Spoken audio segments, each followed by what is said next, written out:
Hello everyone, আসসালামু আলাইকুম। দেশ এবং প্রবাস থেকে যারা আমার এই ভিডিওটা দেখছেন সবাইকে একরাশ প্রীতি এবং শুভেচ্ছা জানিয়ে শুরু করছে আজকের প্রতিবেদন। তো দর্শক, আমি আব্বাস ফরিদপুর থেকে আপনাদের সাথে সরাসরি যুক্ত আছি আমার কদম উৎপাদনের যে শেড, সেই শেড থেকে বা খামার থেকে। তো দর্শক, আপনাদের দ্বিতীয় পর্বে দেখাইছিলাম যে আমি প্রথম পর্ব দ্বিতীয় পর্ব কীভাবে কদমটা কর্তন করি বা হারভেস্ট করি সেটা দেখাইছিলাম। আজকে আমাদের লাস্ট একদম ক্লিয়ার, দেখেন একদম ক্লিয়ার হয়ে যাচ্ছে। তৃতীয় পর্বে আমাদের যে ফুলগুলো আছে 10% মতো ফুল আছে, সেই 10% ফুল কিন্তু আজকে কাটা হচ্ছে, সেটা দেখানোর জন্য আমি আসলাম। তো দর্শক, আমার এই ফুলটা 3টে স্টেপে কিন্তু বের হয়েছিল। প্রথম স্টেপ, দ্বিতীয় স্টেপ, তৃতীয় স্টেপ।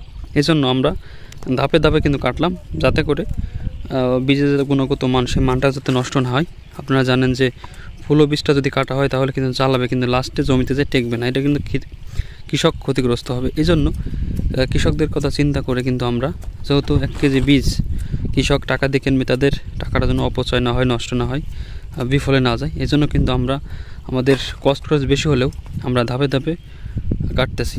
এখন পর্যন্ত আমাদের ফুলগুলোর বা স্টিকগুলো এখনও কিন্তু অনেক কালো। আপনাদের আমি দেখাবো। দর্শক দেখেন, এটা হচ্ছে আমাদের মেন কোজেপ দেওয়া।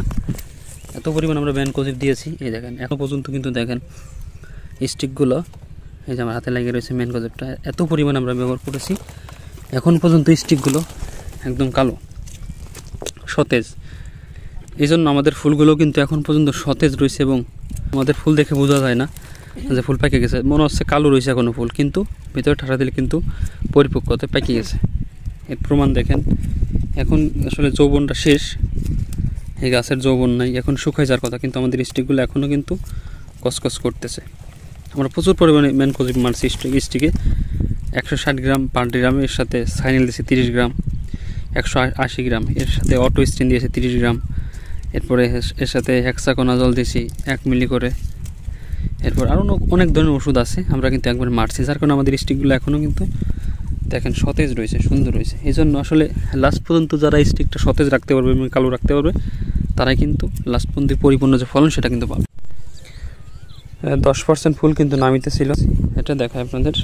দেখেন দর্শক, কত সুন্দর প্রত্যেকটা ফুল, মাশাআল্লাহ। এটা দেখাই,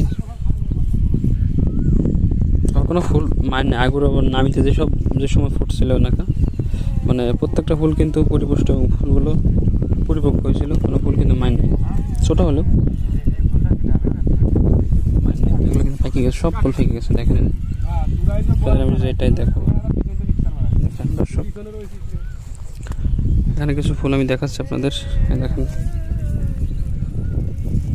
কোনো ফুল কিন্তু মাইন নেই, এই ফুলগুলো কিন্তু ফাটা ফাটা অবস্থায়, দেখেন ফাটি গেছে। যে দেখেন প্রতিটা ফুল ছোট হলো, কোনো ফুল কিন্তু মাইন নাই, খুবই চমৎকার প্রত্যেকটা ফুলই।